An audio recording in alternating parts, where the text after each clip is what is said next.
আজকে আমাদের প্রিয় ভাই জাহিদ ভাই এবং ওনার পরিবার বর্গ, ওনার বন্ধু বান্ধব, আত্মীয় স্বজন, ওনার মামা সবাই মিলে আজকে এমন এক অধিবেশনের ব্যবস্থা করেছেন যেটার জন্য আল্লাহ রব্বুল আলামিন তার প্রিয় হাবিবকে বলেছিলেন ইয়া আইয়ুর রাসূল বাল্লিগ মা উনজিলা ইলাইকা মিন রাব্বিক। হে রাসূল, পৌঁছিয়ে দেন আপনার প্রতিপালকের পক্ষ হতে যা আপনার উপর অবতীর্ণ করা হয়েছে। ওয়া ইন লাম তাফআল ফামা বাল্লাগতা রিসালাতাহু। এরকম যদি করা না হয় তাহলে রিসালাত পৌঁছালেন না। ওয়াল্লাহু ইয়াসিমুকা মিনান নাস, আপনাকে মানুষের অনিষ্টতা থেকে রক্ষা করা হবে। ইন্নাল্লাহা লা ইয়াহদিল কওমিল কাফিরিন, নিশ্চয়ই আল্লাহ অস্বীকারীদের পথ প্রদর্শন করেন না। আজকে এই আয়াতের পালনার্থে রহমতুল্লিল আলামিন বিদায় হজে হজ সমাপন করে মক্কা থেকে মদিনা ফেরত যাওয়ার পথে জোহফা নামে একটা স্থান আছে, সেখানে যে জায়গাটিতে সাহাবাদেরকে নিয়ে সমাবেশ করেছিলেন সেই জায়গাটার নাম হচ্ছে গদির খুম। তো এই গদির খুম কত মোতবর! আল্লাহ রাব্বুল আলামিন যেভাবে রাসূলুল্লাহর কসিদা পড়েন কুরআন শরীফের মধ্যে, যে মক্কাতে উনি চলেছেন বলে সেই মক্কা শহর পবিত্র, মক্কা শহর বরকতময়। আমার সামনে কি বলবো, মুফাক্কির মানে হাদিসের বিশারদ, তারপর কোরআনের বিশ্লেষণকারী হাফেজ মৌলানা ফুয়াদ আল ফারুকি আল মাহাদি তশরিফ ফরমা আছেন। আমি ওনাকে উপস্থাপন করার জন্যই আগে একটু ভূমিকা স্বরূপ কিছু আপনাদের সামনে তুলে ধরবো। খুব জরুরি এটা। একটা হাদিস মৌলানাদের মুখে সবসময় শুনি, সেটার বাংলা এটাই যে রাসূলুল্লাহ বলেছেন, একটা হাদিস জীবনে তুমি তোমার জীবনে লালন পালন করে বাঁচিয়ে রাখো, এটা তোমার জন্য যথেষ্ট। কথাটা একদম গুরুত্বপূর্ণ। তার মানে বাকিগুলি কি, আপনাকে হালাল খেতে হবে, বেবিচারী হওয়া যাবে না, আপনার ন্যায়বোধ থাকতে হবে, আদল থাকতে হবে, মানুষের সাথে যে সম্পর্ক কোরআনের বিধান অনুসারে আছে ওগুলি সব থাকতে হবে। এর মধ্যে রাসূলুল্লাহর একটি হাদিস, একটি সুন্নত। রাসূলুল্লাহর অনেক সুন্নত যেগুলি আমাদের সামনে মৌলানারা তুলে ধরেন। এখন রাসূলুল্লাহ আল্লাহর আদেশে মক্কা থেকে মদিনা যাওয়ার মধ্যবর্তী এলাকা ঐতিহাসিক গদিরে এসে লক্ষাধিক সাহাবীদের মধ্যে যা করে দেখিয়ে গেছেন, এটা কি আমাদের জন্য সুন্নত না? আপনারা একমত এটা সুন্নত কিনা? এর পরে আসতেছে এই আয়াতের মধ্যে রাসূলুল্লাহ বলছেন, আল্লাহ রাব্বুল আলামিন রাসূলুল্লাহকে বলছেন আপনি পৌঁছিয়ে দিন। এর পূর্বে কিন্তু সব কিন্তু পৌঁছিয়ে দেওয়া হয়েছে, নামাজ, রোজা, যাকাতের বিবরণ, তারপরে মানুষের সাথে লেনদেন, আচার বিচার কিরকম হবে, সমস্ত কিছু। হজ এখনো করা হয়নি, তো হজ করে দেখিয়ে এই ঘোষণা দেবেন উনি সুযোগ খুঁজছিলেন যে আল্লাহর এই ফরমানের, এই নির্দেশের পালন কিভাবে করা যায়। 9 জিলহজ আরাফাতের ময়দানে সবাইকে জানিয়ে দিলেন। এটা অনেকটা ভবিষ্যৎবাণীর মতো যে অচিরে আল্লাহর ডাক আসবে, আসলে আমি সাড়া দেব, তার মানে রাসূলুল্লাহ চলে যাবেন। যারা বোঝার তারা বুঝে গেছে। আর তোমাদের কাছে আমি যা পৌঁছিয়েছি তোমরা নিশ্চয়ই সাক্ষী দেবে। সবাই উঠে বলেছে, ইয়া রাসূলুল্লাহ, আপনি আমাদেরকে হক পৌঁছিয়ে দিয়েছেন। তারপর বললেন ওই যেটা হাদিসে থাকলেন, তোমাদের মাঝে আমি অতীব মর্যাদাপূর্ণ দুটি ভারী জিনিস, ভারী অস্তিত্ব রেখে যাচ্ছি। এই দুটোকে আঁকড়ে ধরে থাকলে তোমরা কখনো গুমরাহ হবে না, পথভ্রষ্ট হবে না। এটা কাদেরকে বলা হয়েছে? রাসূলুল্লাহ চলে যাচ্ছেন, রাসূলুল্লাহর টিমকে, যারা সামনে বসেছিল সমস্ত সাহাবাদেরকে। তার মানে সাহাবারা রাসূলুল্লাহর ওই নির্দেশ, মানে যে দুটি জিনিস ধরে আঁকড়ে ধরে রাখতে নির্দেশ করা হচ্ছে, সেই দুটি জিনিসকে যদি আঁকড়ে ধরে থাকেন তাহলে আর পথভ্রষ্ট হবেন না। সেই দুটি জিনিস কি? একটা কিতাবুল্লাহ, আল্লাহর কালাম কোরআন, আর একটা ইতরতি আহলে বাইতি, রাসূলুল্লাহর আহলে বাইত। এটা প্রথমে ক্লিয়ার করে দিল যে আহলে বাইতের মর্যাদা কত ঊর্ধ্বে, যে সাহাবীদের জন্য এটা অত্যাবশ্যক যে তারা রাসূলুল্লাহকে যেভাবে সম্মান করত, রাসূলুল্লাহ সেই সম্মান বজায় রাখার জন্য আহলে বাইতকে মর্যাদা দিতে হবে। আর এটা কোরআনের মাধ্যমে আসছে। কোরআনের আয়াত হচ্ছে, কুল্লা আসালুকুম আলাইহি আজরান ইল্লাল মাওয়াদ্দাতা ফিল কুরবা। হে রাসূল, আপনি ওদেরকে আপনি বলে দিন যে আপনি রিসালাত যেটা পৌঁছিয়েছেন এত কষ্টের বিনিময়ে, তার বিনিময় স্বরূপ কিছু চান না। কি চান? শুধু মাওয়াদ্দাত ফিল কুরবা। এটা সাংঘাতিক ব্যাপার। এটা যারা মুহাক্কিক, ওরে মাওয়াদ্দাতের বর্ণনা করলে ভোর হয়ে যাবে, এরকম দুরাত চলে যাবে। ওদের বর্ণনা আমি শুনেছি। মাওয়াদ্দাত ফিল কুরবা মানে আনকন্ডিশনাল, শর্তহীন ভালোবাসা হবে, শ্রদ্ধা ভক্তি, যেটা তোমাকে বাঁচিয়ে রাখবে। মানুষ শ্রদ্ধা যখন করে তখন কিন্তু অরিজিনাল জায়গায় পৌঁছে। ভালোবাসা চেঞ্জ হয়ে যায়, আজকে বাসলাম কালকে বাসলাম না, কিন্তু শ্রদ্ধা ভক্তি সেটার থেকে যায়। তো তখন বলেছে মাওয়াদ্দাতা ফিল কুরবা, এই আহলে বাইতের প্রতি তোমরা এমনভাবে ওদের সম্মান করবা, ওদের আগে যাবা না, ওদের আগে ওদের অগ্রগামী হবা না। অগ্রগামী মানে কি? হেঁটে চলে যাবে, এটা তো আছে, মানে ওদের কথার উপর কথা বলবা না। ওদের জ্ঞান তোমাদের জ্ঞানের অনেক ঊর্ধ্বে। ওদেরকে আল্লাহ কোরআনের সাথে ঐক্যবদ্ধ করে রেখেছে। এই জন্য হাদিসে সাকরান হচ্ছে কোরআন ও আহলে বাইত। এই প্রসঙ্গে কিছুদিন পূর্বে ফুয়াদ ভাই এখানে আলোচনা করে গেছেন, আজকেও সুযোগ আসলে আবার বলবেন। আমি মূল জায়গায় চলে যাই। তাহলে দেখা যাচ্ছে সূরা মায়েদার ৬৭ নম্বর আয়াতের নির্দেশ অনুযায়ী ঐতিহাসিক গদির কোনো আকস্মিক ঘটনা না। এটা আল্লাহ রাব্বুল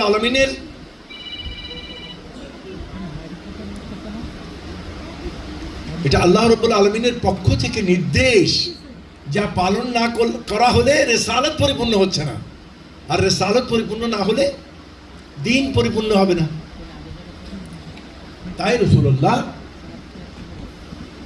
বদর হোমের ময়দানে সমস্ত সাহাবীকে একত্রিত করলেন, পরিশ্রান্ত ক্লান্ত সাহাবীদেরকে, যারা মক্কায় তাওয়াফ করে ক্লান্ত হয়ে গেছে ৮-১০ দিন। সেই অবস্থার মধ্যে কত গুরুত্বপূর্ণ হলে এই বিষয় বলার জন্য রাসূলুল্লাহ তাদেরকে একত্রিত করেছেন। একত্রিত করে কি করলেন? তাদেরকে প্রথম জোহরের নামাজ আদায় করলেন, এরপরে মিম্বার সাজানো হলো। রাসূলুল্লাহ খুতবা যেভাবে রীতিমতো খুতবা দেন সেইভাবে আল্লাহর হামদু সানা করে খুতবা দিলেন। খুতবা দিয়ে সাহাবীদের থেকে একটা হলফ গ্রহণ করলেন। কি বলে? আলাস্তু আওলা বিল মুমিনিনা মিন আনফুসিহিম, আমি কি তোমাদের প্রাণের উপর সেই হক রাখি না? তোমাদের প্রাণের উপর তোমরা যে হক রাখো, তোমাদের প্রাণের মালিক না? তো সবাই বলেছেন, ইয়া রাসূলুল্লাহ, আপনি আমাদের প্রাণের মালিক। কি বলার জন্য? ওই যে আল্লাহ রাব্বুল আলামিন প্রচার করে যেতে, ঘোষণা করে যেতে নির্দেশ দিয়েছিলেন, সেই ঘোষণাটা কি? তখন বললেন, তোমরা জেনে রাখো আল্লাহ রাব্বুল আলামিন আমার মাওলা। এখানে আমি এই মাওলা শব্দটাকে নিয়ে যে আমাদের এখানে অনেক গড়িমসি, অনেক কি বলবো নোংরামি করা রীতিমতো।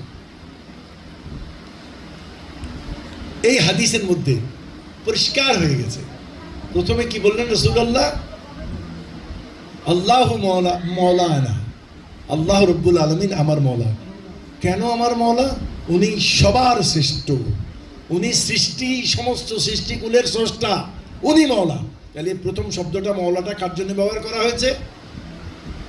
আল্লাহ রব্বুল আলামিনের জন্য। কোরআনের মধ্যে আয়াতে আসছে হাসবুনাল্লাহু ওয়া নি'মাল ওয়াকিল, নি'মাল মাওলা ওয়া নি'মান নাসির।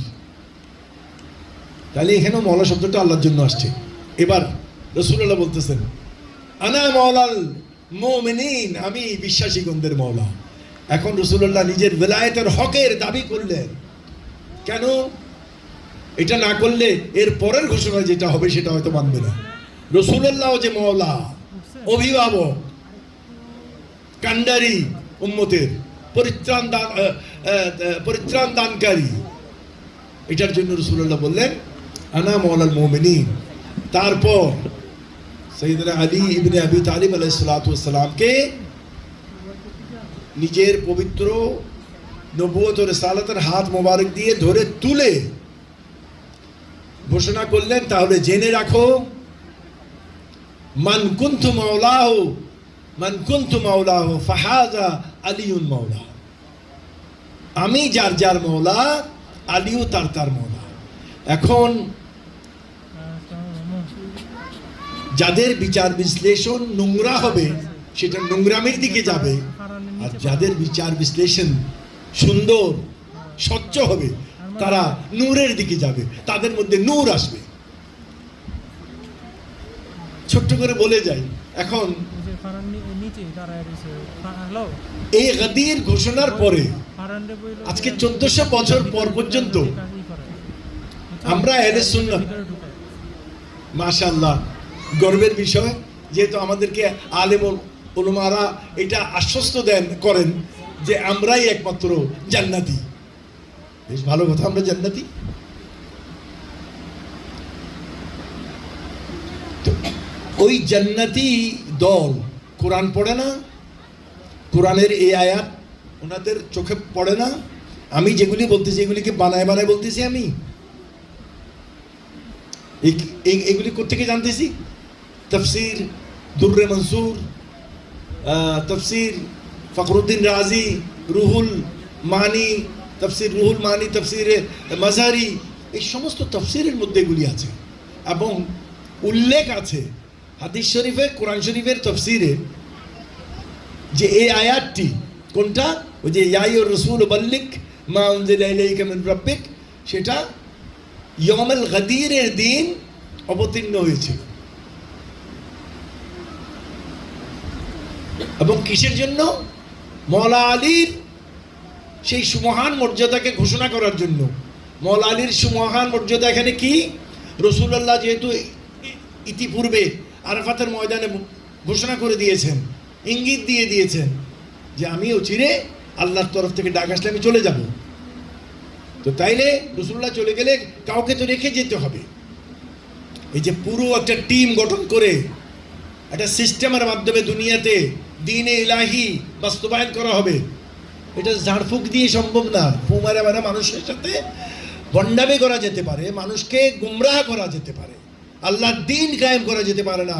আল্লাহর দ্বীন কায়েমের জন্য জদ্দোজেহেদ করতে হয়। দুইটা কাজ, একটা মনে প্রাণে আল্লাহর তাওহীদের স্বীকার করা, ইবাদত বন্দেগী করা, হক হালালভাবে চলা, এবং প্রয়োজনে অন্যায় যারা করে তাদেরকে প্রতিহত করার জন্য যুদ্ধের জন্য এগিয়ে যেতে হবে।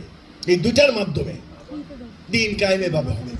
তো এখন লিডারশিপ, রাসূলুল্লাহ চলে যাবেন, আল্লাহ রাব্বুল আলামিন বলতেছেন আপনি ঘোষণা করে আসুন। তো তখন কি ঘোষণা করলেন? মান কুনতু মাওলাহু ফাহাযা আলিউন মাওলা। আমি যার যার অভিভাবক, এই আলীও তাদের অভিভাবক। সুন্দর বিচার বিশ্লেষণ যেগুলি রাসূলুল্লাহ ফাজাইলে মাওলা আলী বয়ান করেছেন পবিত্র কোরআনের মধ্যে। আহমদ ইবনে হাম্বল, তারপরে তারিখে তাবারি, মহিউদ্দিন তাবারি, প্রত্যেকের কিতাবের মধ্যে এটা এসছে যে 3 শতাধিক আয়াতে করিমা ফজাইলে আহলে বাইত ও ফজাইলে আমিরুল মুমিনিন আলী ইবনে আবি তালিব আলাইহিস সালাতু ওয়াস সালামের শানে নাজিল হয়েছে। এখন স্বাভাবিকভাবে মওলা আলীর যে বিশেষত্ব, প্রথম মওলা আলীর বিশেষত্ব সাহাবীদের মধ্যে প্রথম হচ্ছে মওলা আলী রাসূলুল্লাহর এমন এক ভাই, ওনারা দুজনেই একই দাদার নাতি, একই বংশের। তারপরে কি মওলা আলী সম্পর্কে রাসূলুল্লাহ বলতেছেন, আলী আমার নফস, আলী সেই জ্ঞানের দ্বার যে জ্ঞানের শহর আমি, আনা মদিনাতুল ইলম ওয়া আলিউন বাবুহা। আলী আমি যেভাবে বিচার করি, আমি যেভাবে লেনদেন করি, এই লেনদেন হয় আমি করব নতুবা আলী করবে, আর কেউ পারবে না। তার মানে আলী আলাইহিস সালাতু ওয়াস সালামের মর্তবা ক্লিয়ার করে দিলেন। এবার মাঠ ময়দানে দেখেন, বিচার বিশ্লেষণে, শৌর্যবীর্যে, বীরত্বে, সব ক্ষেত্রে মওলা আলীর একটা অবস্থান সবার ঊর্ধ্বে। তো এই জন্য ওনার নামটাই ওখানে ঘোষণা করা হয়েছে। কেউ যদি এটা মনে করে উনি বনু হাশিম, উনি আব্দুল মুত্তালিবের নাতি, রাসূলুল্লাহ চাচতো ভাই, এই জন্য না, একদম প্রুভেন, মানে যাকে প্রুফ করা হয়েছে। ইন্নামা ইউরিদুল্লাহ লিইউযিবা আনকুম আর-রিজসা আলাল বাইত ওয়া ইউতাহহিরাকুম তাতহীরা। এরা এত পবিত্র, এরা রাসূলুল্লাহ যে জিনিসটা আল্লাহর পক্ষ থেকে পেয়েছেন, এবং যেটা যেই মানুষে রাসূলুল্লাহ রাসূল এবং নবী ভিলায়েতের সেই অস্তিত্বটাকেও পূত পবিত্র করা বাঞ্ছনীয়। এই জন্য আল্লাহ রাব্বুল আলামিন নিজে এটার দায়িত্ব নিয়েছেন। উনি নিজে বলতেছেন, ইন্নামা ইউরিদুল্লাহ, এটা আমার ইরাদা, এটার কারণ তোমরা বলো না বলো, আমি আমার দায়িত্ব নিয়ে তাদেরকে পূত পবিত্র রাখবো। কেন রাখবো? এই জন্য রাখতে হবে, কিয়ামত পর্যন্ত ওরা যদি পূত পবিত্র না থাকে, যে কোনো সময় ফল্ট করতে পারে। সেই ফল্ট থেকে বাঁচানোর জন্য তাদেরকে পূত পবিত্র আল্লাহ রাব্বুল আলামিন করেছেন, এবং তাদেরকে এমন একটা ক্ষমতা দান করেছেন যেটা আম কাউকে দেওয়া হয় না। এখন এই ব্যক্তিত্বের নাম ঘোষণা করা হয়েছে। স্বাভাবিক মানুষের মধ্যে ঈর্ষা, বিদ্বেষ এগুলি আছে। সবাই জন্মগতভাবে কেউ পিউরিফাইড না, এটা লাগতে পারে যে ওনার এত শোক কেন। এখন তাহলে বিচার করো, 39 দিন যুদ্ধের মধ্যে এক কাফেলার পর, 2 কাফেলার পর সবাইকে পাঠানো হয়েছে, সবাই ফেরত। তারপর রাসূলুল্লাহ বলতেছেন, আগামীকাল আমি তাকে বিজয়ের পতাকা অর্পণ করব যাকে আল্লাহ নিজে এবং তার রাসূল ভালোবাসে, এবং সেও আল্লাহ আল্লাহ রাসূলের আনুগত্য পরায়ণ। আমি এখানে ভালোবাসা বলবো না, আনুগত্য পরায়ণ উনি। এটা সহিহ বুখারীতেও আছে, সহিহ মুসলিমও আছে। এরকম একজন ব্যক্তিত্ব যাকে সার্টিফিকেট এই দুনিয়াতে দেওয়া হয়েছে বীরত্বের, আল্লাহ রাব্বুল আলামিন তাকে ভালোবাসে, তো তাকে মওলা না বানিয়ে কাকে মওলা বানাবে আমাকে বলুন? আল্লাহর রাসূল আল্লাহর হুকুমে মওলা বানাচ্ছেন, এটা নিয়ে যদি মুসলমান বিতর্ক করে, কার্পণ্য করে এই সুন্নত পালন করতে। এখন আমাদের আহলে সুন্নাত ওয়াল জামাতের আলেম উলামারা এই অনুষ্ঠান করেন না, আমরা কখনো দেখিনি। এখন আপনার প্রশ্ন হতে পারে, আপনি কখন থেকে করা শুরু করছেন? আমি এই কোরআন তাফসীর পড়া শুরু করলাম, হাদিসে মুবারাকা, তখন এই জিনিসগুলো যখন আসলো, তখন এই জিনিসটা তো আমাদের এখানে করে না।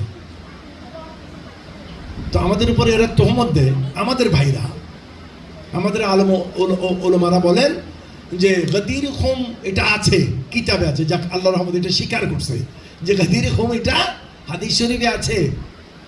কোরআনের যে ওই ভার্সনটা ইঙ্গিত করে ডাইরেক্ট বলা হচ্ছে, সেটা স্বীকার করে না। এই কোরআনের আয়াতে যায় না কেউ, কারণ এরা কোরআন ছাড়া, কোরআনের উপর ঈমান ছাড়া রেখে জান্নাত পেয়ে যাবে। এদিকে বলে যে কোরআনের উপর ইমান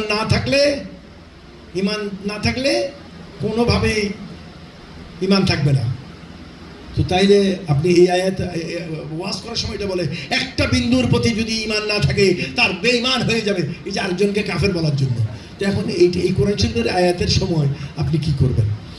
তো আমাদের সুযোগ্য অনেক ভালো ভালো আলেম উলমা আছে, জানি না ওদের কি হয়েছে, এই গাদিরের অনুষ্ঠান তো করে না, আর যারা করে তাদের উপর একটা তোমত লাগে যে এরা শিয়া হয়ে যাচ্ছে, এরা রাফেজি, এরা ইরানের টাকা পাচ্ছে। ইরান সমস্ত টাকা খরচ করে ফলস্তিনকে করার জন্য, আজাদ করার জন্য পাগলের মতো নিজের সমস্ত কিছু বিলীন করছে, আর সে আমাদেরকে টাকা দেবে। হ্যাঁ, এটা সত্য কথা। আমাদের আহলে সুন্নাতের ভাইগণ নিজের ওয়াজে, নিজের কর্মকাণ্ডে প্রমাণ করে দিয়েছেন যে এই কাজটা, এই রসুলের এই সুন্নাতটা রসুল দেখিয়ে গিয়েছেন সমস্ত সাহাবীকে দিয়ে, আর এটার মোবারকবাদ দিয়েছেন শেখাইন হযরত আবু বকর রাদিয়াল্লাহু তাআলা আনহু ও হযরত ওমর রাদিয়াল্লাহু তাআলা আনহু। এনারা দুজনে গিয়ে হযরত আলীর হাতের মধ্যে হাত করমর্দন করে বলেছেন, স্বাগতম হে আবু তালেবের সন্তান, তুমি আজ থেকে সমস্ত মুমিনদের, সমস্ত বিশ্বাসীগণের মওলা হয়ে গেলে, তুমি আমাদেরও মওলা। এখন এই অন্ততপক্ষে এনাদের সুন্নতটাও কি পালন করা বাদে আমাদের? তো আমরা কোন সুন্নত করি? আমরা নিজেরা বলি যে আমরা আহলে সুন্নাত, কিন্তু এই সুন্নতগুলি তো আমরা করতেছি না। হ্যাঁ, শিয়ারা গাদির হোম মানায়, তাদের ভাবে মানায়, তারা মওলা আলীর প্রাধান্য যেটা কোরআন এবং হাদিসের মাধ্যমে ওদের বিবেকে আসছে ওরা করে। এখন আমাদের মধ্যে যাই আসুক, কিন্তু রাসূলুল্লাহকে নির্দেশ দিয়ে যে এত বড় ইভেন্টস, রাসূলুল্লাহর জীবনে এরকম ইভেন্টস হয় নাই, কেউ দেখাতে পারবে না। এটাই লাস্ট ইভেন্ট, এটাই সবচেয়ে বড় ইভেন্ট। এখানে যেখানে রাসূলুল্লাহ মওলাইয়াতের ঘোষণা করে বলে গেলেন যে আমি যার মওলা, আলী তার মওলা। আজকে এ অধঃপতন হবে না কেন? রাসূলুল্লাহ তখন যারা সাহাবী ছিল, এই যে মুরিদরা যেভাবে নিজের মুর্শিদকে সে যেমন হোক তারা আব্বা আব্বা করে মরে, তো ওই সাহাবীদের জন্য রাসূলুল্লাহ কি ছিলেন? রাসূলুল্লাহ নিজে বলে গেছেন এক হাদিসে, যেটা আবু যর গিফারি থেকে রিওয়ায়াত, এবং আরেকজন জালিলুল কদর সাহাবী ওনারা বলেছেন, রাসূলুল্লাহ বলেছেন, হে আলী, তুমি আর আমি সমস্ত সৃষ্টি জগতের বাবা, অভিভাবক। হে আলী, তুমি, তোমার অবস্থান ওদের জন্য এরকম একটা বাপের অধিকার তার সন্তানের পরে যেরকম, তুমি সেরকম বাবা। তো তাইলে আলীর মুর্তজা ওনাকে যে লিডার বানিয়ে গেলেন, ওনার মতো একজন লিডার, রাসূলুল্লাহ বলতেছেন আল্লাহ তাকে ভালোবাসে, আর যাদের কাছে রেখে গেছে তারা ওনাকে শহীদ করে দিল। তাইলে মুসলমানদের কাছে কি রইল? আমাকে একটু ভেবে বলেন। আজকে মুসলমানের এই অধঃপতনের মধ্যে মুসলমানের কাছে কি আছে? আল্লাহ রাব্বুল আলামিন যা নিষেধ করেছে মুসলমানের কাছে সেটা আছে। সূরা মায়েদার 51 নম্বর আয়াতের আল্লাহ রাব্বুল আলামিন বলতেছে, তোমরা ইহুদি আর নসরাকে বন্ধু রূপে গ্রহণ করো না, কারণ তারা একে অপরের বন্ধু। তারপরে বলছে আল্লাহ রাব্বুল আলামিনের কি সুন্দর নির্দেশ এবং কি ফালসাফা, তোমরা ইহুদি আর নসরাকে যতই তেল মারো না কেন, যতই বন্ধুত্ব করতে চাও, ওরা তোমাদের বন্ধু হবে না, কারণ যেহেতু ওরা একে অপরের বন্ধু। আর যদি এর পরেও তোমরা যদি তাদেরকে বন্ধু গ্রহণ করো, তোমরা তাদের মতো হয়ে যাবে, তোমরা তাদের মতো হয়ে যাবে। তাদের সার্টিফিকেটে দিয়ে দিল, মুসলমান তখন আর মুসলমান থাকে না, ইহুদি নসরা হয়ে যাবে। তো এখন আজকে আপনি দেখেন, এই যে রাসূলুল্লাহ নিজের সন্তানদেরকে রেখে গেলেন, আহলে বাইতকে রেখে গেলেন, যাদের মর্যাদার জন্য আল্লাহ রাব্বুল আলামিন নামাজের মধ্যে প্রত্যেকের জন্য এটা ফরজ করে দেওয়া হয়েছে যে ওদের সম্মানার্থে, ওদের প্রোটোকল মেনটেন করার জন্য দরুদ পড়তে হবে, আল্লাহুম্মা সাল্লি আলা মুহাম্মদ ওয়া আলা আলি মুহাম্মদ। কখনো এটার অর্থ জানতে চেয়েছেন? আহলে বাইতকে তো ডাইরেক্ট সম্বোধন করা যাচ্ছে না, ওদের কি সম্মান, আল্লাহকে বলতে হচ্ছে আল্লাহুম্মা সাল্লি আলা মোহাম্মদ এবং আলে মোহাম্মদের প্রতি তুমি দরুদ প্রেরণ করে দাও। মানে আমরা যেগুলি বলতেছি এগুলি হয়তো ওনাদের সম্মানের তুলনায় অনেক কম হতে পারে, তা আপনি করলে আল্লাহ দায়িত্ব এটা নিয়েছে। তো সেই মোহাম্মদ আলী মোহাম্মদের লিডারশিপ, মোহাম্মদ আলী মোহাম্মদের লিডারশিপ কি? ন্যায় পরায়ণতার লিডারশিপ, সঠিক বন্টনের লিডারশিপ, সম্প্রীতির লিডারশিপ, ইমানের লিডারশিপ। তা আমাদের কাছে লিডার আছে কোথাও? মুসলমান বলতে পারবে যে একটা লিডার আছে? হ্যাঁ, 56টি কান্ট্রিতে ইসলামকে ভেঙে খান খান করে ফেলা হয়েছে। কোনো ইজম মানে ইসলামকে রাখে নেই, সবগুলি ইজম। এটা বেরলবি, এটা শিয়া, এটা সুন্নি, এটা খারেজি, এটা সালাফি, এটা দেওবন্দি, এটা অমুক, এটা সমুক, তাইলে? আর আমরা আহলে সুন্নাত এক এক মৌলানার সুন্নত পালন করি। এটা ওই মৌলানার আহলে সুন্নাত, উনি এইভাবে সুন্নত করেন, এটা ওই মৌলানার সুন্নাত। তো মানুষ, সাধারণ মানুষ কোথায় যাবে? তো ভাগ হয়ে গেছে, এখানে ঐক্যবদ্ধ কিছু নেই। এখানে আমি এই কথাগুলি এই জন্য বলতেছি, সমাজ একদম ঘুমাচ্ছেন নেশায়, বিল্ডিং, সুন্দর সুন্দর গাড়ি বাড়ি, জাঁকজমক, ঈদ করবে, গরু খাবে বড় বড় 2টা 4টা 5টা। এগুলি তো মানবতার খেদমত, এটা তো মানবতা না, এগুলিতে স্বেচ্ছাচারিতা, এগুলিতে ইয়েরা করে, রাক্ষসরা করে। এগুলি তো মানব করতে পারে। মানব তো, যেখানে এরকম হাদিসে মুবারক আছে, তোমার আশেপাশে অবস্থা যেখানে 35-40টা পরিবার, তোমার সচ্ছলতা থাকা অবস্থায় যদি কেউ অভুক্ত থাকে, তুমি আল্লাহর কাছে মুসলমান হতে পারো না। মানে ইসলাম কি সিস্টেম! তো তাইলে আজকে গাদিরের প্রয়োজনীয়তা যদি বুঝতো, এই গাদিরকে অবহেলা যদি না করত, প্র্যাকটিক্যালি ইসলাম কি, মুসলমান এটা বুঝতে পারত। আর আমাদের মধ্যবর্তীরা কি করেছে? গাদিরকে প্রচার করে নাই, উল্টা এমন একটা জিনিস এখানে সিন্ডিকেট, একটা শয়তানি সিন্ডিকেট তারা করে দিয়েছে, যেটা আমি বলতেছি বলে এখন আমার উপর ক্ষিপ্বে, কারণ যে যেটা পছন্দ করে তার বিরুদ্ধে কথা বললে সে সেটা নিতে পারে না। বাপ হইল, আমি বাপ হয়ে পোলাবাইনদের আমি মেহনত করে রক্ত ঘাম ফেলে আমি পয়সা এনে জোগাড় করে তাদেরকে খাওয়াই, তখন তাদেরকে যখন বলি যে এদিক সেদিক চলে না, ভালোভাবে লেখাপড়া করো না, যেটা অন্য মনস্ক থাকে, সে এই কথাগুলি তার ভালো লাগে না, তখন সে বাবার বিরুদ্ধে চলে যায়। তো তদ্রূপভাবে রাসূলুল্লাহ যেখানে এরকম নেতৃত্বের কথা বলে গেছেন, এদেরকে দিয়ে গেছেন, এদেরকে যে সমাজ নিতে পারেনি, এখানে কি আসতে পারে আমাকে বলেন? আমাদের কাছে লিডার আছে? কোনো লিডার নেই। 56টি কান্ট্রি ভয় পায় ইসরায়েলকে, ইসরায়েলের সাথে সম্পর্ক, আমেরিকাকে ভয় পায়, কেউ একটা কথা বলতেছে না। স্বাভাবিকভাবে মুসলমান জাত এমন, যাদেরকে মুসলমান বলা হবে, তারা এমন হতে হবে যে তাদের পাশে কোনো অন্যায় করলে প্রতিবাদ করবে, প্রতিবাদ করবে। কিন্তু এখন তো প্রতিবাদ করা হচ্ছে না। আজকে মনে করেন আমরা 2টা-4টা করে গরু জবাই করছি যারা কোটি কোটিপতি, পাকিস্তান, ভারত, ইন্ডিয়া যারা কোরবান করে দামি দামি গরু দিয়ে। আমার হঠাৎ কালকে মাথায় আসছিল, এই সমস্ত পয়সাই যদি ফলস্তিনে যারা খাওয়া পাচ্ছে না তাদেরকে দিয়ে দিত, আল্লাহ রাব্বুল আলামিন এটাকে শ্রেষ্ঠ কোরবানি হিসেবে কবুল করতেন। আমি যেখানে গেছিলাম সেখানে সরে গেছি। এই বেলায়েতের আধিপত্যের সেই সুন্নতকে বাস্তবায়ন না করে অন্য একটা জিনিস নিয়ে আসছে। বেলায়েতকে বলা হচ্ছে গুপ্ত জিনিস, আর খিলাফত হচ্ছে ব্যক্ত জিনিস। রাসূলুল্লাহ এরকম কেন করবেন? এত বড় এত সুন্দর করে ডিক্লেয়ার করে দিয়ে, তোমাদের অভিভাবক আলী, এর মানে কি গুপ্ত? আমার বুঝে আসে না। আপনারা যদি আমার বেয়াদবি আমাকে মাফ করবেন, আমাকে বুঝাই দেবেন খোলা যে এটা গুপ্ত। এইভাবে রাসূলুল্লাহ প্রকাশ্য দেখিয়ে গেছেন। রাসূলুল্লাহকে আল্লাহ বলতেছেন, আপনি যদি এটা পৌঁছে না দেন তাহলে আপনি রিসালাত পৌঁছালেন না। রিসালাত কি?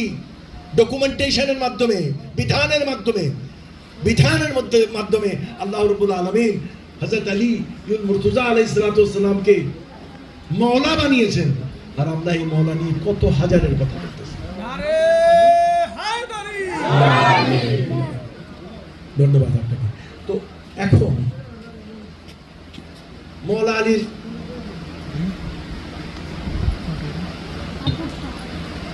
ঐতিহাসিক হাদিস যেটা নিয়ে এত পীড়াপিড়ি, মানে যে পীড়াপিড়ি করে সে কোনো না কোনো ছল ছাত্র তো খুঁজতে থাকবে। ঐতিহাসিক গদির দিয়ে কি হলো? দিন পরিপূর্ণ হচ্ছে। এই ঘটনা যখন হয়ে গেল,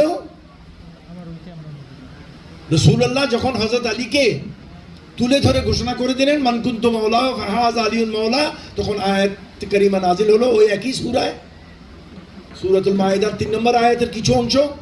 আল ইয়াউমা আকমালতু লাকুম দীনাকুম ওয়া আতমামতু আলাইকুম নি'মাতি ওয়া রাদিয়াতু লাকুমুল ইসলাম দীনা।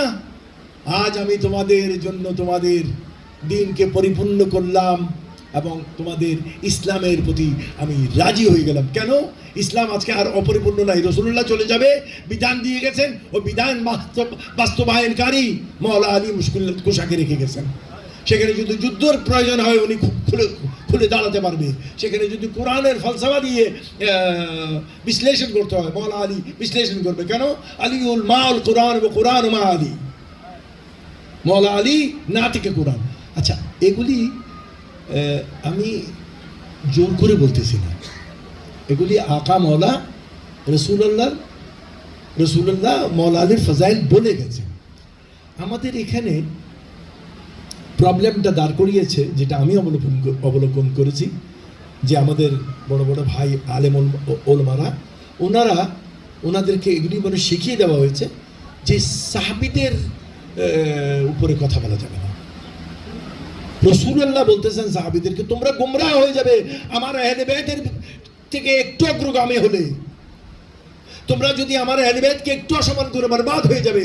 আমরা মাইজবান্ডার দরবার শরীফ থেকে শিখি, হযরতকে তো আমি দেখিনি, হযরতের নাতিপতিকে দেখলে এমনি মুরিদরা এমনি দাঁড়িয়ে আছে, ওর ছায়াকে দেখলে ওই ছায়াকে দেখে এমনি এমনি করে, প্রেম আছে। এটা এখানে কাজ। সেই সময় এটা হয়নি। সেই সময় হয়নি কেন? কিভাবে হযরত আলীকে মসজিদে কুফার মধ্যে শহীদ করে দেওয়া হয়? আপনারা জানেন ইমাম হাসান মুজতবা এবং ইমাম হুসাইন আলাইহিস সালাম এরা কারা?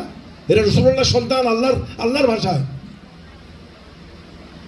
সেই দুটো সন্তানকে এখানে যার যার মুরিদরা তার পীরের নাতির পতির আরো যে এগুলোর কোলে নেওয়ার সময় নিজে গোসল করে এসে উযু কালাম বানায় নেয়। আর সে সময়ের ওরা ইমাম হাসান মুজতবাকে বিষ পান করে দেয়। ইমাম হোসেন আলাইহিস সালাম টুকরো টুকরো করে ফেলেছে পুরো পরিবার সহ। আর এখন এনাদের নাম পর্যন্ত নেয় না। যারা নাম নেয় তারা শিয়া। তো কোথায় যাবেন আপনি? আপনার ইমানে যদি ইমানি তাকাজায় যদি আপনাকে আহলে বাইতের নাম নিয়ে জিকির করতে হয়, তখন আপনাকে কি বলবে? আপনি শিয়া। ভাই আমি কেন শিয়া হব? তা আপনি আহলে সুন্নাত, আমরা আহলে সুন্নাত হয়ে যা আল্লাহ রব্বুল আলামিন বলতেছেন, আল্লাহর নির্দেশ, সেটাই যদি আমরা পালন না করি, কোরআনের আহকাম না মানি, রাসূলুল্লাহর নির্দেশ না মানি, তার আমরা মুসলমান থাকতে পারবো? এটা কেমনে হতে পারে? আজকে আমরা টুকরো টুকরো ভাগ হয়ে গেছি। আল্লাহ রাব্বুল আলামিন আমাদেরকে বলতেছে ওয়াতাসিমু বিহাবলিল্লাহি জামিআন ওয়া লা তাফাররাকু, তোমরা আল্লাহর রজ্জুকে ধরো। ইমাম জাফর সাদিক আলাইহিস সালাম বলতেছেন আল্লাহর রজ্জু হচ্ছে কোরআন আর আহলে বাইত। ওই হাদিসে সাকলাইনের আলোকে কোরআন আর আহলে বাইত হচ্ছে আল্লাহর রজ্জু। আর আমরা ওই রজ্জু কেটে ফেলেছি। না কোরআনের সাথে আমাদের তালিম আছে, না কোরআনের সাথে আমাদের কোনো সম্পর্ক আছে। কোরআনকে আমরা জান মন চায় আমি আরেকজনকে কাফের বলার জন্য কোরআনের যত অর্থ করা যায় আমি করতেছি। কারণ সাধারণ মানুষ তো আর বুঝে না। সাধারণ মানুষ আপনারা তো সবাই বুঝতেছেন, আমি বলতেছি এগুলিও বুঝতেছেন না। আমি ভুল বললে একমাত্র ধরতে পারবে ফুয়াদ ফারুকী সাহেব, কারণ উনি ওই আরবি ফার্সি আমি কি বলতেছি ওগুলি সব উনি পড়া। তাইলে আমাদেরকে এই ফেরকার মধ্যে এনে ঐক্য থেকে দূর করে রেখেছেন যারা, তারা কি দ্বীনের খেদমত করছেন? যারা টুকরো টুকরো করতেছেন। আজকে আমি দেরি করবো না, কারণ আপনাদেরকে অনেক সুন্দরভাবে ওনার শুনতে হবে। বেলায়েত পৌঁছানোর কথা এই জন্য বলা হয়েছে, নবুয়ত রিসালাতের পরে বাস্তবায়নকারী সেই শক্তি, সেটার নাম হচ্ছে বেলায়েত, এবং সেটাকে বাস্তবায়ন করবে ইমামতের রূপে। ইমাম কান্ডারি থাকতে হবে, কিন্তু কেউ তো গ্রহণ করলো না। আজকে গদির আমাদের কাছে এই জন্য আসে নাই, আমাদের আহলে সুন্নাত ওয়াল জামাত, আমাদের কিতাবে সব জায়গায় এগুলি আছে, কিন্তু কিসের জন্য এই গদির অনুষ্ঠানটা কি করা ওনারা পছন্দ করেন না। গদিরের অনুষ্ঠান করা মানে এটা না যে হই হই করা, রই রই করা না। গদিরের অনুষ্ঠানের মাধ্যমে এটা জানা যে রসুল্লাহ কেন, আল্লাহর নির্দেশ কেন ছিল যে রসুল্লাহকে বলেছিলেন যে আপনি গিয়ে এটা পৌঁছিয়ে দেন। এটা পৌঁছানোর জন্য ক্লান্ত পরিশ্রান্ত সাহাবীদেরকে নিয়ে এই ঐতিহাসিক গদিরে খোমের মাঠে গিয়ে এই ডিক্লারেশন দিয়েছিলেন। এই আলীর মর্যাদা কি? তাইলে আলীর মর্যাদা জানলে, আলীর শৌর্যবীর্য জানলে, আলীর আদর্শ জানলে, তার অনুকূলে যদি কেউ কিছু শিখে আসে, সে হবে নেতা, তার মধ্যে থাকবে আদল। এখন আলীকেই চিনে না, সে কেমনে নেতা হবে? সে জালিম হবে, সে জাহেল হবে, সে টুপি মাথায় দিয়ে হজ করুক। আপনারা দেখতেছেন না, প্রত্যেকটা আমাদের প্রধানমন্ত্রী হজে যায়, এই করে সেই করে, কিন্তু কাজের বেলায় ওই। আর আমাদের পুরো দেশে পীরের অভাব নাই, কিন্তু অন্যায়ের অভাবও নাই। মানে এটা কেমন কথা? পীরের অভাব নাই,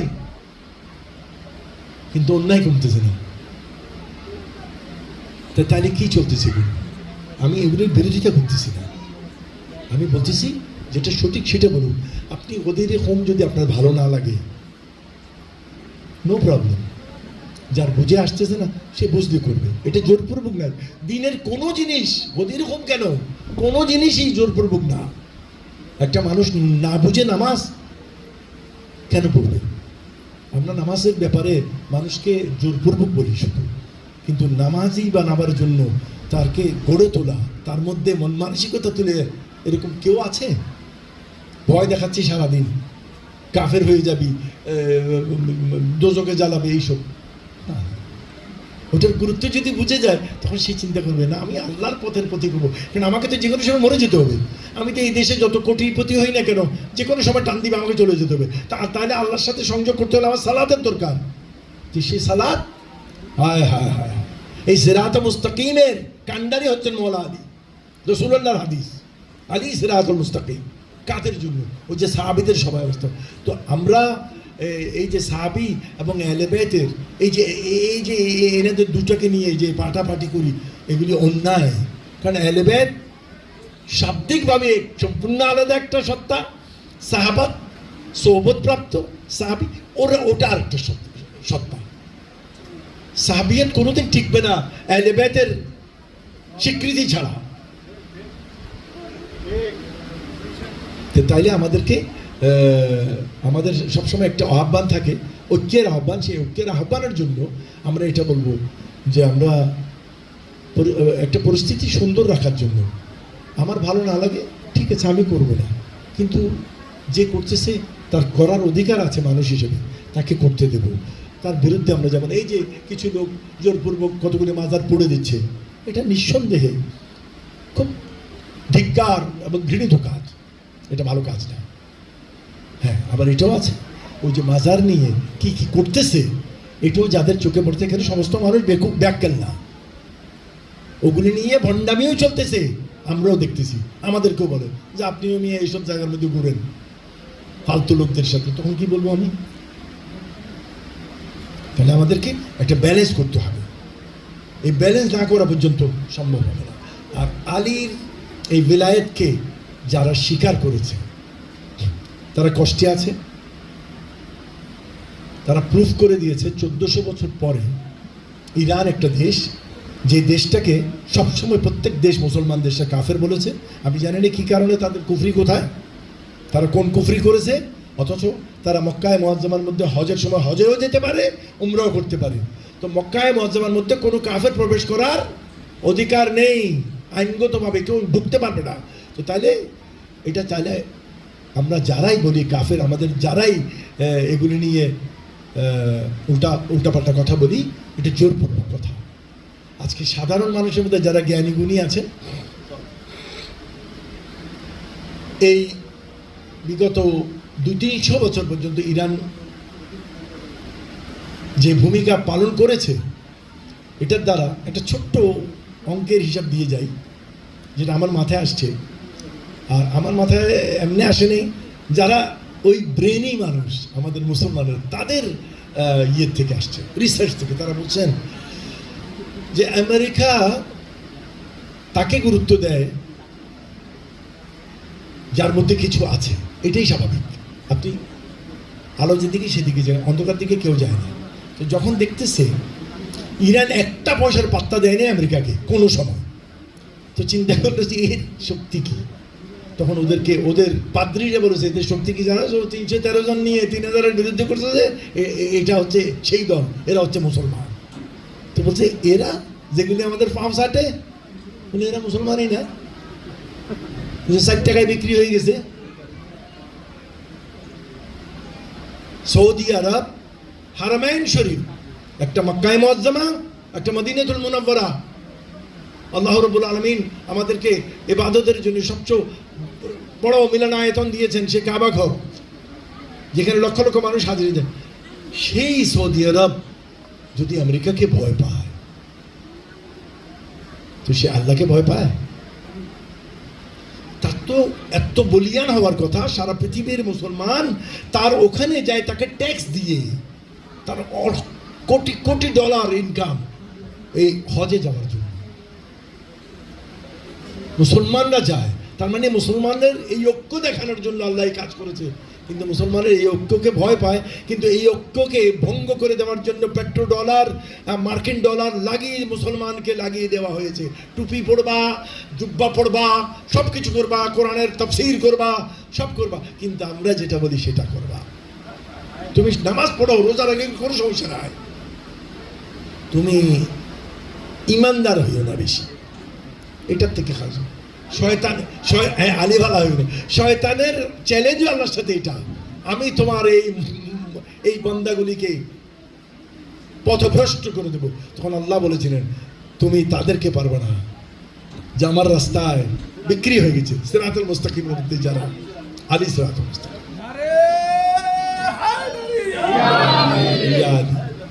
তো এখন দেখেন ইরান একাই ফাইট করতে করতে এই যে খামনায় শাহাদাত বরণ করলেন, আমি বলবো শাহাদাত বরণ না, শাহাদাত গ্রহণ করলেন উনি।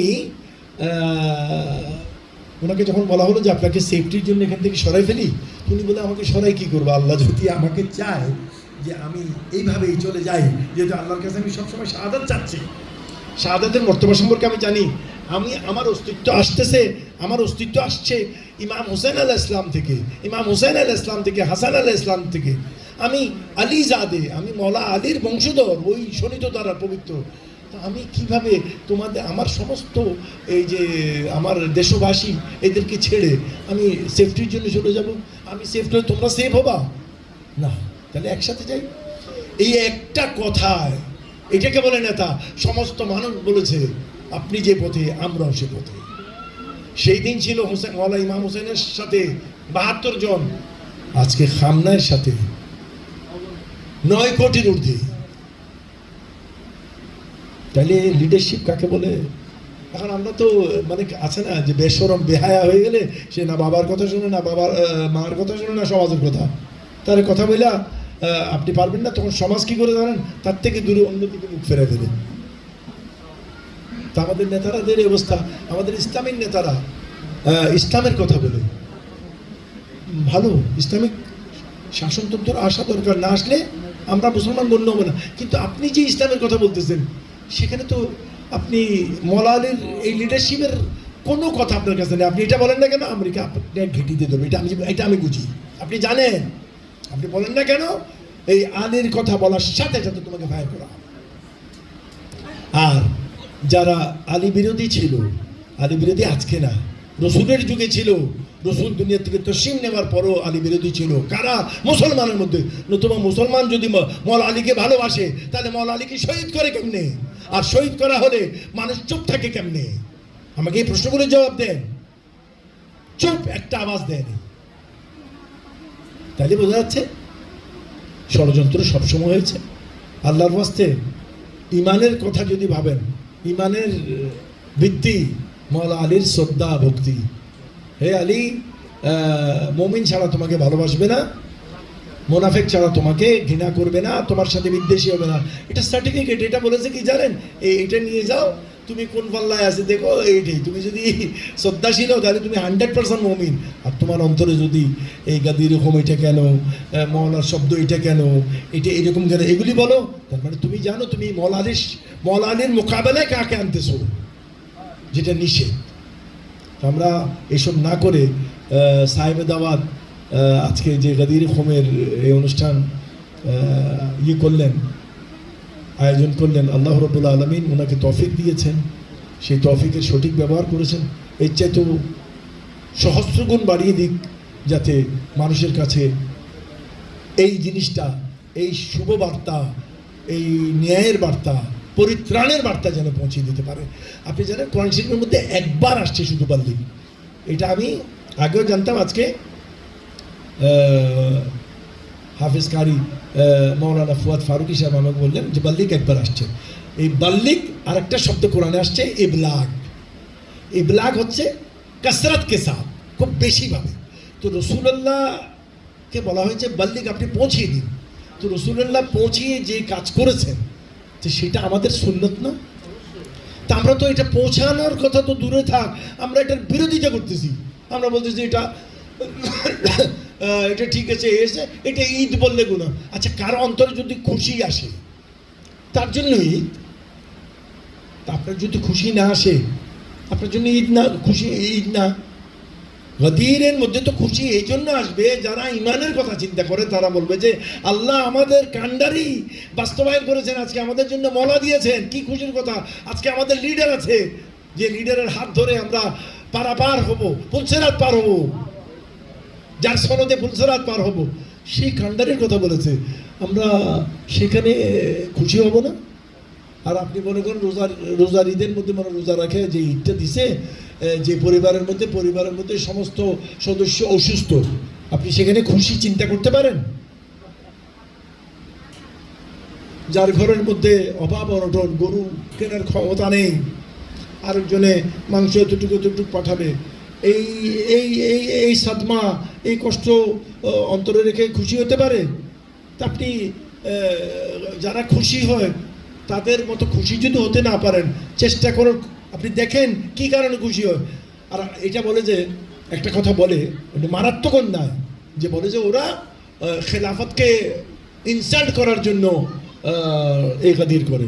তারপর আরেকটা জিনিস নিয়ে আসে যে হযরত উসমান রাদিয়াল্লাহু তাআলা আনহুর শাহাদাত দিবস। আমি ইতিহাস পড়েছি, কেউ দেখাতে যদি পারেন যে 18 জিলহজ হযরত উসমান রাদিয়াল্লাহু তাআলা আনহুর শাহাদাত, আমি জীবনে আর গাদির করবো না ওনার সম্মানার্থে। কিন্তু আপনি জীবনও পারবেন না, একটা দুর্বল সূত্রেও এটা বর্ণনা করতে পারবেন। কিন্তু এই কিছুদিন থেকে ওই যারা দুষ্টমি করে তারা এই কাজগুলি করতেছে, এই কথাগুলি আনছে। কেন? যে কাজের দ্বারা আমাদের মধ্যে বিপ্লব সংগঠিত হবে, আমাদের মধ্যে ইমানি কুওয়াত আসবে, সেই অনুষ্ঠানগুলো করা দরকার না? হ্যাঁ, লোক দেখানোর জন্য না। যেমন লোক দেখানোর জন্য অনেক অনুষ্ঠান হচ্ছে, প্রত্যেক দিন মাহফিল হচ্ছে, কিন্তু কোনো চেঞ্জ নাই। হেলিকপ্টারে করে ওই মোল্লা সাহেবকে নেওয়া যায়, ওই মোল্লা সাহেব ওখানে গিয়ে তার নিজের কাহিনী বলে, আর অন্যান্য সব কাফের, এগুলি সে লিখে দিয়ে চলে আসে। আর আপনারা বসে বসে শোনেন, বাস। সাধারণ মানুষ কি করবে? সাধারণ মানুষকে তো শুধু মানুষ ব্যবহার করে, আর কিচ্ছু না। আর জীবনে আর কোনো কাজ তো করে নেই। বলেন, সাধারণ মানুষের উপকার করছে? সাধারণ মানুষের উপকার করছে রসুল্লাহ, মওলা আলী, ইমাম হাসান মুজতবা, ইমাম হোসেন। কেমনে? একটা উদাহরণ দিয়ে আমার এখানেই বক্তব্য শেষ। সিফিন যখন হয় তখন মওলা আলীর পক্ষে তারা বলেছিল, মওলা আলী আপনি তো বীর বিক্রম, আপনি শের খুদা, আপনি এদেরকে মিসমার করে দেন। তখন মওলা আলী বললেন, আমার বড় আফসোস লাগলো, তোমরাই আমারে চিনলে না। আমি কি এখানে শেষ করতে আসছি? এখানে কি আমার সাথে কারোর সাথে আদাওয়াত আছে? কারোর সাথে ব্যক্তি স্বার্থে ঠেলাঠেলি আছে? না। আমার কাছে কোনো প্রশ্ন থাকলে সেটা তৌহিদ নিয়ে, তাওহীদের বিরুদ্ধে কেউ কথা বললে তরবারি উঠবে, রিসালাতের বিরুদ্ধে কথা উঠলে তরবারি উঠবে। এখন ওরা আমাকে হাকিম মানতে রাজি না, তা আমি জোর করে হুকুমত করব? আপনি কথা বুঝছেন? মওলা আলী চুপ। মওলা আলী মানে সাবর।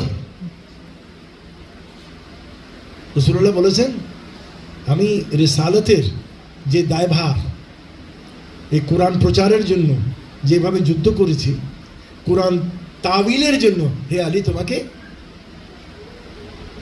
যুদ্ধ করতে হবে। শেষ পর্যন্ত করছে, মওলা আলী করেছেন। তা আমরা আমাদের নিজস্ব মতবাদ অনুযায়ী আমরা ওয়াজ করি। এখন আপনারা বলতে পারেন যে আমরা গাদির করি কেন?